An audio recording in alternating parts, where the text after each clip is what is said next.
Hello, hello, hello.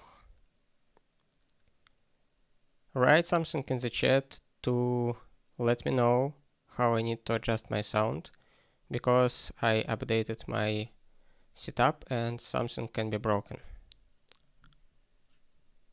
Also, it will be interesting who is here and use PipeWire already and who don't use it yet. I am Andrew Tropin, and today we're talking about PipeWire, screen sharing in Wayland, and few other utilities that allows to combine all the tools to get the desired results. We will talk how to substitute ALSA, Pulse Audio, and Jack with PipeWire, and how to get screen sharing working. Hi Krevetka-kun, hi Alexander. Seems sound is pretty good for you, so let's start. Cool, Alexander already used PipeWire on Manjaro and it works great for him. First of all, let's discuss what PipeWire is. It's a software for processing multimedia. It allows to process audio and video and to do it real time.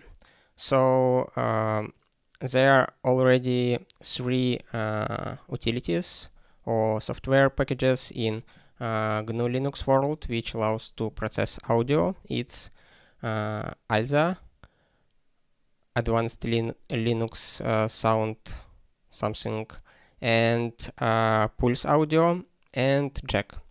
In most cases you use Pulse Audio in your distribution, but sometimes people who do audio professionally, they use Jack.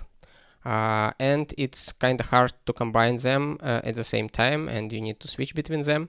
And also Pulse Audio is not so suitable for professional use, so it has more latencies and lacks a lot of capabilities, and it's few more tools to have on your computer, and PipeWire allows to substitute all 3 audio related tools with one.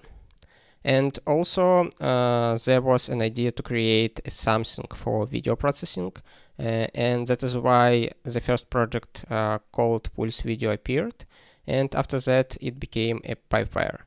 So PipeWire allows not only to substitute your audio solutions, but also to process video with it.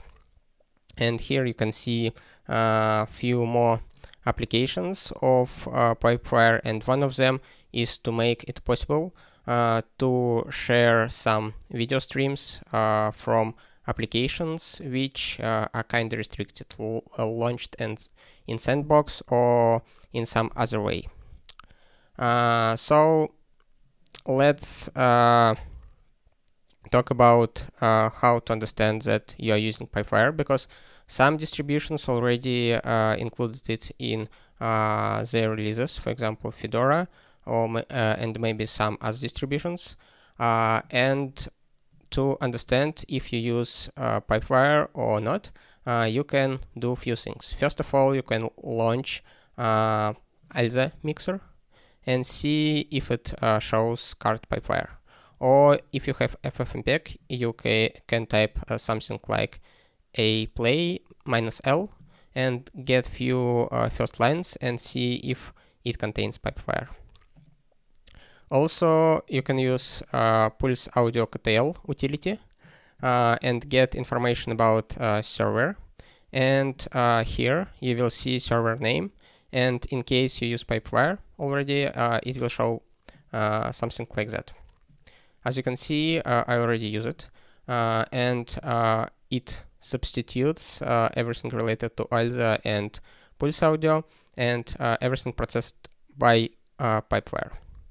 And I'm not very familiar with Jack. By the way, if some of you use it for some cool audio processing, let me know, and maybe share some cool tricks that can be applied on the stream to process my voice and make it better and everyone more pleased with my stream. Okay, I can try to launch a Jack application using PW-Jack utility, which allows to set up the environment for Jack application to use PipeWire. Maybe there are some other ways to set up Jack application to use PipeWire, but I'm not familiar and don't use Jack application in general, so I don't know about them, but you probably can find it in the documentation on GitLab instance of PipeWire or on some other resources. So here you can see a few different nodes, and those nodes have channels, and we can, for example, connect some of those nodes. For example, I can connect audio input to audio output, and I will hear myself. I don't know if you can hear me, as I can hear myself a few times using this loop, but what is cool, I can add plugins. For example, I can add a very simple plugin which allows to manage levels. And for example, I can turn how much sound goes to left channel and how much sound goes to right channel, and how dry my voice will be. And I can connect audio input to this plugin, and connect this plugin to audio output. And as I talk, you can see that there some levels appears. And let me open settings one more time. Output on the right, input on the left. So when I make left to the default value, you can see on the left there are two bars appearing. And when I switch it to maximum, the bar disappears. Also, I can disable output volume and so on. And it happens in real time, and after that I can connect it to audio output or maybe some other node. And after that I can add this node to, for example, my OBS for broadcasting it to you. For example, I made my voice much better than it is, and added this source to OBS, and now you will hear my cool voice processed in real time. It's cool, but I can't do it properly, so maybe I will learn it later, but it's how it works. And for example, here I connect audio gain plugin one more time, connect with audio output, and I hear myself again. And it's really hard to talk when you do such stuff. Okay, we understood what we can do with PipeWire in terms of audio. Now we can do a little interesting stuff with screen sharing. Here I use Wayland compositor, and by default it can't share the screen. Here I press screen share, and it asks me which output I want to use. And for the demonstration purpose, I will pick the other output which have a chat and my OBS instance, and will share it. Every time first time it asked because it wanted to show the preview, and now it wants to stream real video stream to the someone. And here you can see my second screen, which contains OBS and the chat and everything else. Cool. Everything seems working. I will close this window and we'll go to the last part of PipeWire. It's PipeWire components. We already saw PW-Jack, which allows to set up environment for Jack applications, And also there are 3 more components that I use. It's PipeWire, PipeWire Media Session, and PipeWire Pulse. PipeWire is processing audio and video, as I understand, and PipeWire Media Session allows to accomplish additional tasks, like for example, saving settings. For example, for some devices, you want to set some levels, and on reboot, those levels will be saved thanks to PipeWire Media Session. And here I can type heart status to get all the user space diamonds that I have launched. And you can see that I have PipeWire, PipeWire Media Session, and PipeWire Pulse. PipeWire Pulse is application which emulates Pulse server, which allows to use it as a substitution for Pulse and to use applications which relies on Pulse without actually having Pulse. Cool. It's how my current setup looks like. And let's dig in a little more and understand what else exists in my setup, which we didn't discuss yet.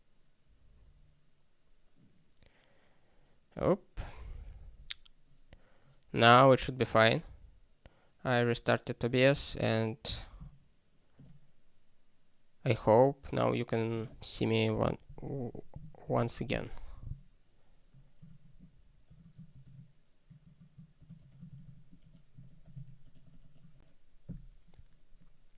I will wait a few more seconds. Okay, I see it works. Cool.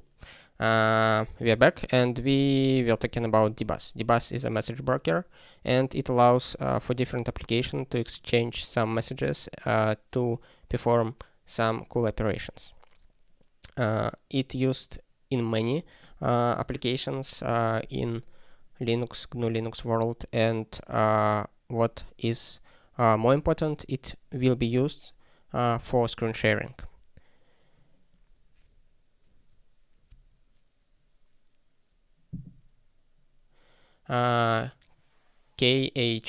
KHWPP says that PipeWire working great on Arch, and he plans, as I understood, to switch to it on NixOS as well. Cool.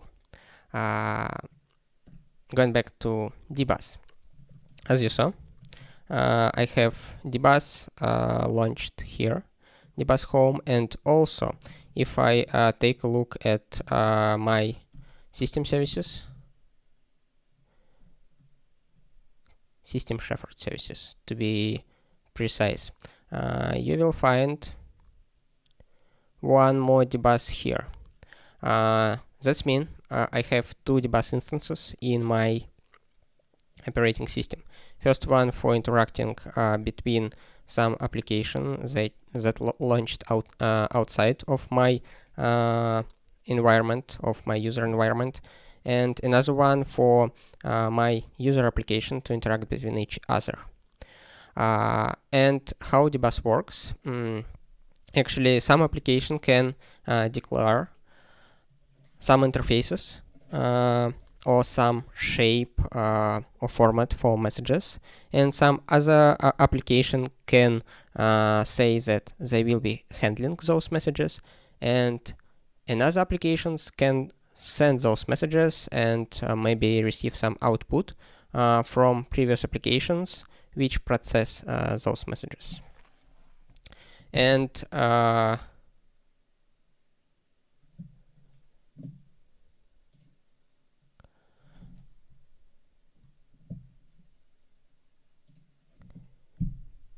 YouTube complains about that he doesn't receive now enough video to maintain a smooth streaming. It's strange because OBS shows that everything cool. Okay, we'll be hoping that everything works as expected and you still can hear me. Okay, we were talking about dbus and user services and interfaces, messages, and exchanging those messages between applications. what I do right now, I will introduce one more entity called xdg-desktop-portal. It's an standard of exchanging some data related to some desktop applications, and it declares a lot of applications. First of all, let's build xdg desktop portal package. And after we build it, we will go to the directory with build result, and we'll see a few more directories here. And first of all, it's lib directory, which contains few systemd services. It can be used to launch those systemd services for this application. But on my distribution, operating system distribution, I don't have systemd and won't be using those files. That is why let's take a look at another directory and what we have here. Here we have desktop portal, document portal, and permission store. Desktop portal is what we will need soon for actually doing screen sharing. It's a binary which allows to provide those capabilities for other application to do screen sharing, to ask to create a file dialog, and so on. And here in share directory in dbus we can see interfaces folder, which contains all the interfaces which are declared by xdg desktop portal. And what is interesting for us is screencast, and yeah, pretty much it. Everything else you can see here we probably won't be using, but screencast is something interesting for us. But maybe some of you will use something of this. Okay, and screencast interface, and let's scroll and see what methods can be used on this interface. For example, select source. It allows to ask the implementer of such interface to provide a dialog which asks which source do you want to share. And as you saw when I had during the stream, I have very slow everything. When I started screen share, you saw the dialog which asked me which screen I want to share, and it's basically the method which is implementing such functionality. And here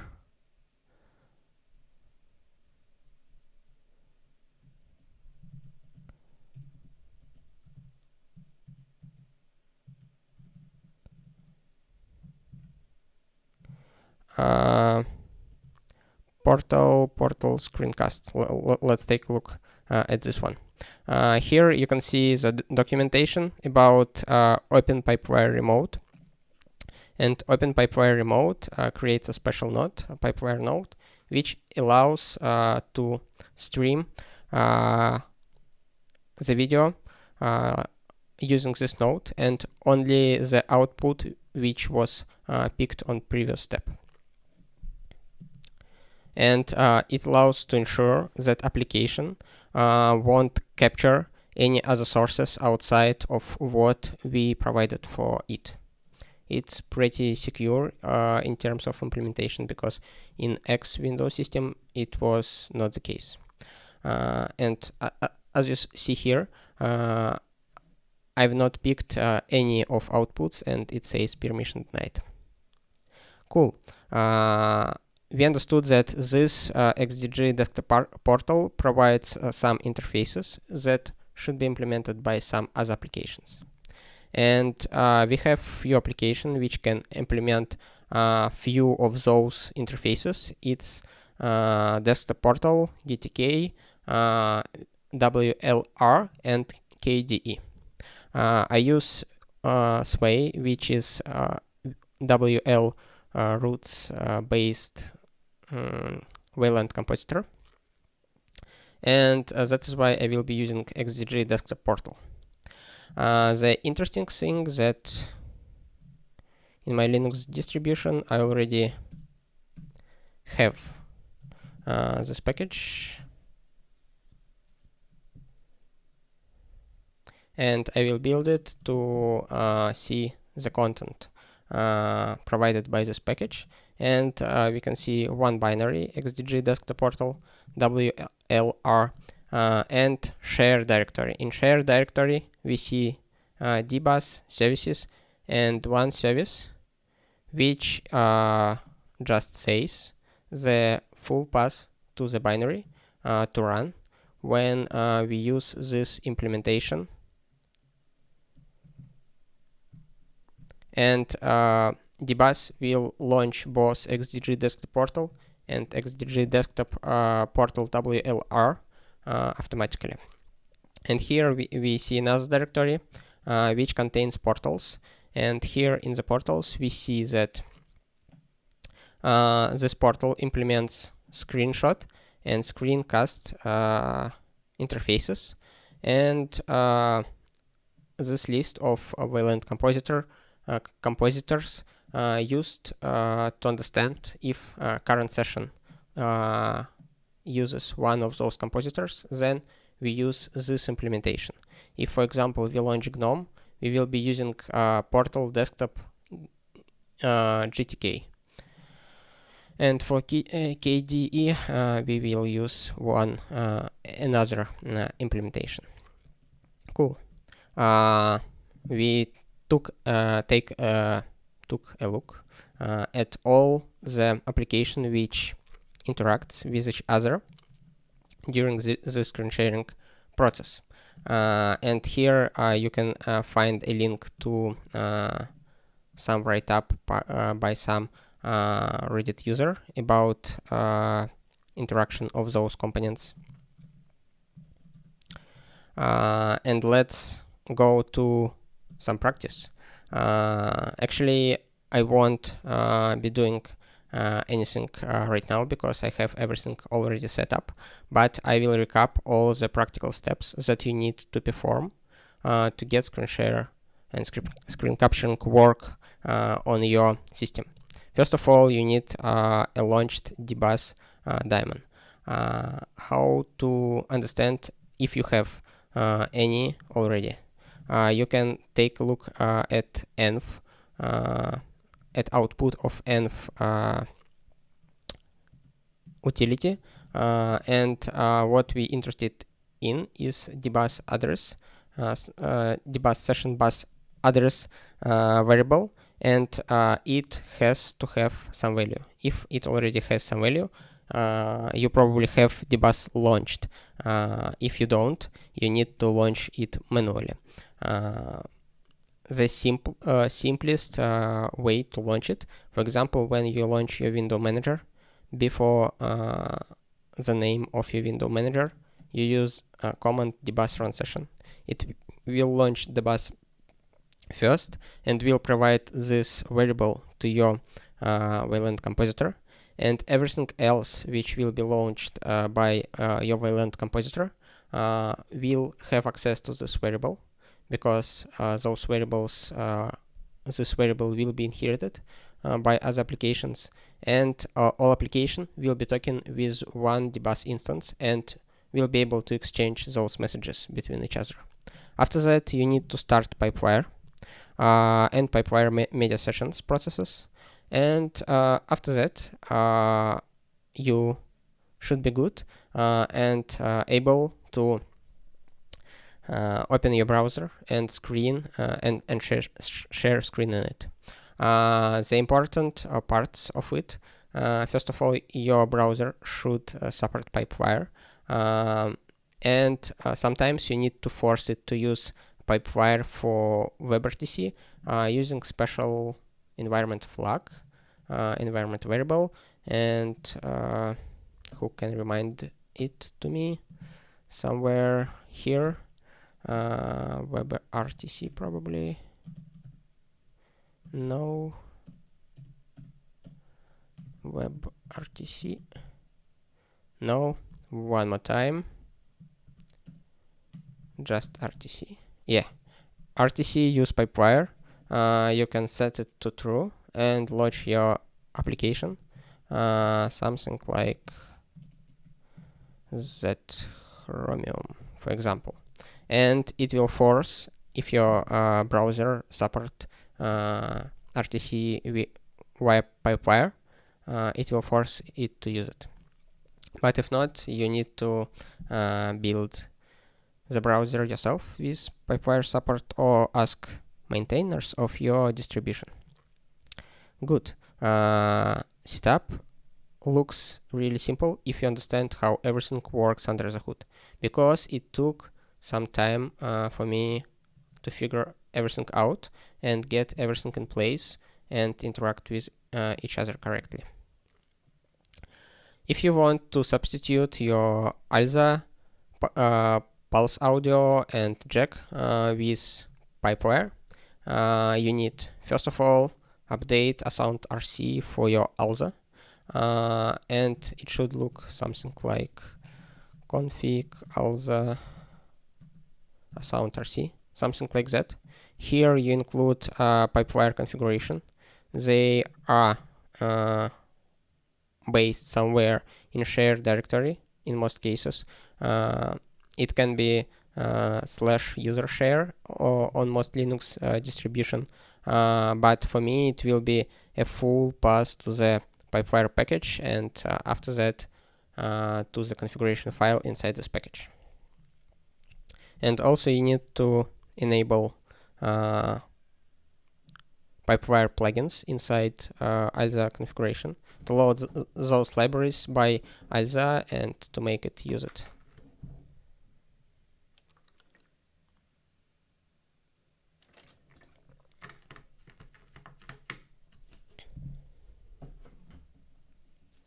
After that, you open ALSA Mixer. Just after you updated this configuration, you can just start ALSA Mixer and see that it uses PipeWire. And as I already said, you can use aplay or some other tool that will show it. After that, to get PipeWire instead of Pulse Audio, you just need to launch PipeWire Pulse and remove, better to first remove Pulse Audio from your system, and after that launch PipeWire Pulse. And pretty simple setup, nothing special, no configuration files and anything else. And to use with Jack applications, you need PWJack utility to set up environments, and you call your application with just a prefix PWJack.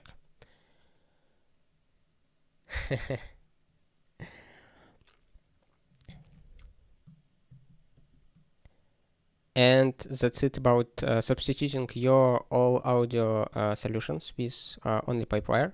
The last part, which we didn't cover yet, is how to persist this solution. You have few options. The simplest option is to add this script somewhere in, for example, bashrc, but launch it only on one TTI, not to break other TTIs. And this way you will get dbus launched on your sway session start. And this approach is good, but the problem is that you need to start PipeWire inside your sway configuration or somewhere later in the process after you launch the sway to make sure that dbus address available for PipeWire applications. But the way I did, I start dbus using Shepherd before starting sway, or even without starting sway. And after that, actually before that, first of all I set the dbus address to the hard-coded path like that, xdg user directory and dbus socket. I set it for every applications even if I don't have dbus launched. And after that, I launch dbus using Shepherd and use this socket to get input from other applications, which may be not the cleanest way to do it, but I think it's pretty practical. Works, pretty reliable, and so on. And here I use Guix Home, RD utility on top of Guix Home to provide this variable for all login shells and for all applications which will be started after login shell. That's mean for all applications. And also I create a simple Shepherd service which just starts dbus daemon with few parameters, and most important is address, which is the same as this one. You can do the same with systemd by creating a new user systemd service and doing very similar stuff, but with different syntax which is specific for systemd. After we started dbus, now we need to start PipeWire somehow. For that, I use the same configuration approach. I create few Shepherd services for each of PipeWire executables that I have to be started, that I need to be started.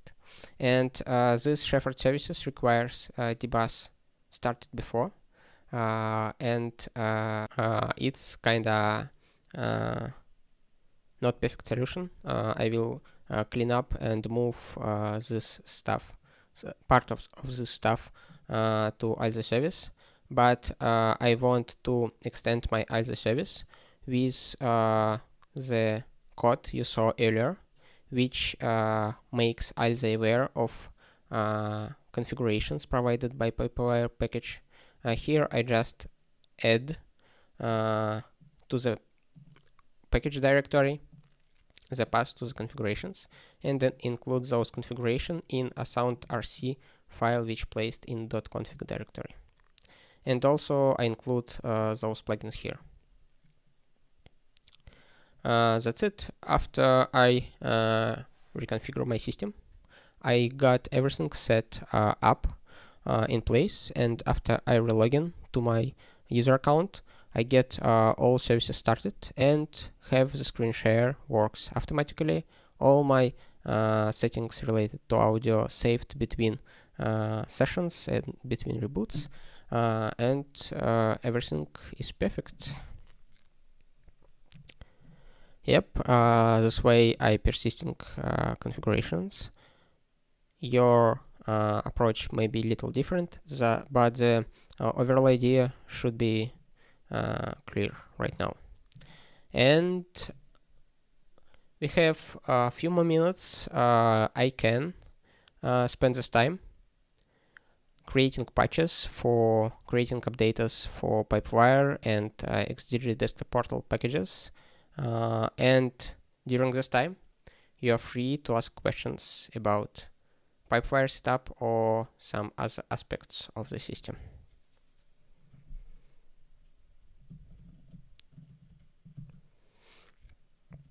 Okay. From time to time, I look at the chat and we'll see if you ask questions, and we'll try to answer them. Here we have a PipeWire latest package, which inherits original package from Guix repository, and it just changes few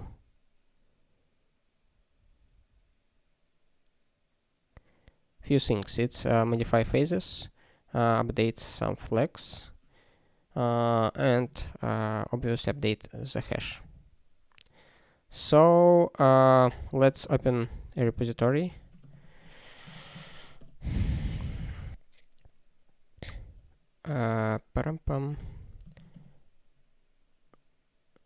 Let's pull the latest version from master branch. Okay, we on the latest commit of Guix repository 2 hours ago, the last commit. Cool. Here we will find a file which contains PipeWire.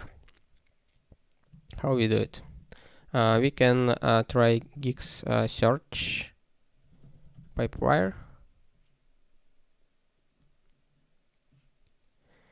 and we'll see this package defined in RD packages. Cool.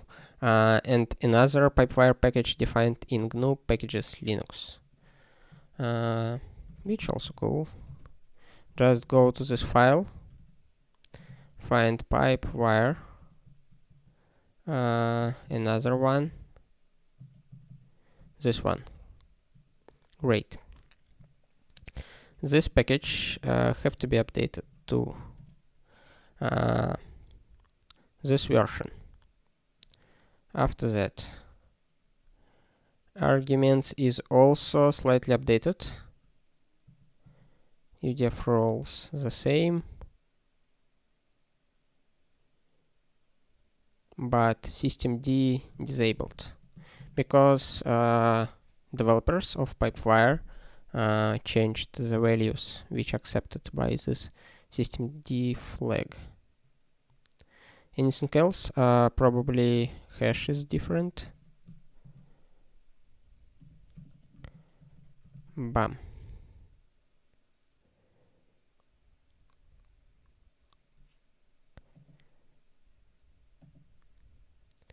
Checking one more time.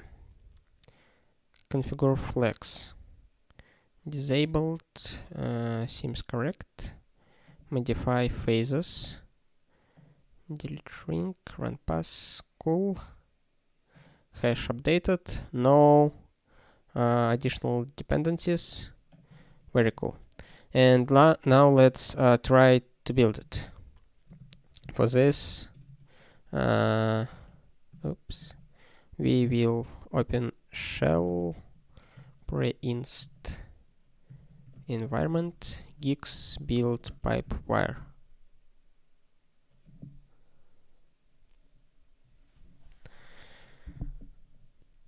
What we did here, we launching Guix build using our updated version of Guix repository to make sure that our package, our updates to the package applied correctly and this package can be built.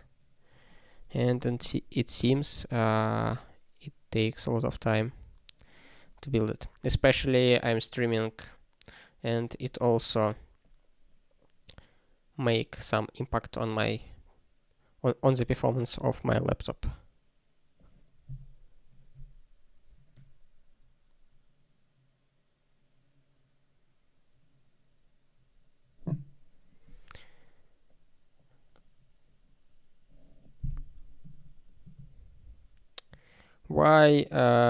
While we waiting for the compilation to finish, one more cool trick that you can use with Guix Package Manager is helper function, which allows to rewrite inputs for some packages. For example, for this xdg-desktop portal, to make sure that it's built against new PipeWire, I don't need to update its inputs manually. You can see that there is no inputs defined in this package. But I use this rewrite to PipeWire latest function, which will do it automatically for this package and all its dependencies. By the way, for people who coming later or watching the recording of the stream, what I do here, I update package definitions for GNU Guix Package Manager, and everything informative which related to other distributions was in the first part of the stream, so you can skip this part if you're not interested in GNU Guix. And here, another interesting thing that was not clear for me is how xdg-desktop-portal understands that it can run other portals defined somewhere else, and it's done using this trick. I will explain it a little later. Here we see that our new PipeWire built successfully, which is very cool. Now we need to update those packages, xdg-desktop-portal to newer version, and to build it against new PipeWire. Okay, let's make xdg-desktop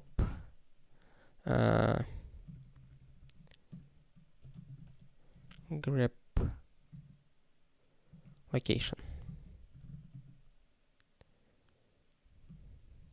Okay, it's probably somewhere in free desktop namespace, and here we look. Yep, right here. What we do, we update the version 1.8.1. By the way, xdg-desktop-portal, what is the latest version upstream? Yep, the latest one, 1.8.1. Cool. Origin, the same. Hash is different. Taking the hash from here and place it here. Good. The very neat trick that is not currently exist upstream is setting native search passes, which do one important thing. It provides xdg-desktop-portal dir for the profiles where this package installed. And we can take value grep xdg-desktop-portal set to this path. My primary user profile is Guix home profile, and here is a path to the directory which contains all the portals installed by all the packages in my profile. So here should be a portal from another package called xdg-desktop-portal-wlr. For the short, I can call it xdpw, not so short. And we see it's here. Cool. Another package providing files in the same directory, and this trick allows to set this variable, and this variable will be used by this application to find all the portals defined by packages who implements those portals. As we remember, this package doesn't implement, and it relies on the implementation by other packages. Cool, we set this environment variable. Now we need one more thing. We need to make this trick to make it build, because without it, it will be complaining. So we just copy and paste this stuff, which just updates the access rights to the PO files, because by default, for some reason, they have incorrect permissions, which restricts some utilities during the build to modify them. And we don't want that. So we updated this package. Everything that we want, we accomplished. Cool. Let's build it. And not this one. This one. We want to build not PipeWire, but xdg-desktop-portal.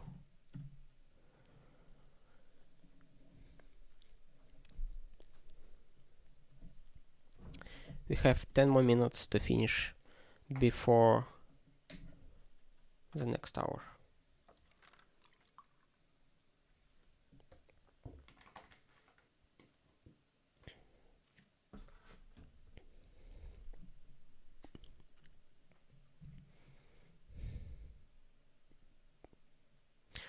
while we're waiting for the compilation of the package, we will update one more package, and it will be the last package that we need for screen sharing. And it should be in the same free desktop file. Yep, it's right here. We update the version, the hash, this one. Good. Build system the same, native inputs the same, and configuration flags. Updated configuration flags, which are required for some reason, and one more dependency.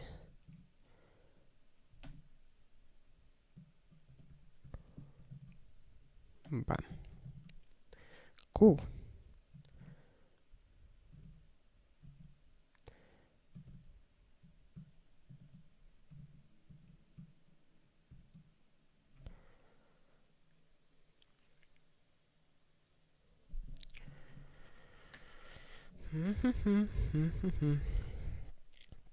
Actually, we did everything that we wanted. At least I wanted. We updated the packages, we configured PipeWire and discussed how it works. Actually, we didn't configure it right now. I did it before, but I tell you how it works and how you can do the same. You can find my configurations in RD repository on SourceHut, and you can post the questions in the mailing list. And we got one more package built. You can use Guix Home. I hope to start to work on merging it to upstream very soon. We're already discussing it with maintainers. I just need to get a commit access to the Guix repository, and after that we start moving it. So you already can use Guix Home, and if you're really curious, you can try RD, the tool on top of Guix Home and Guix system.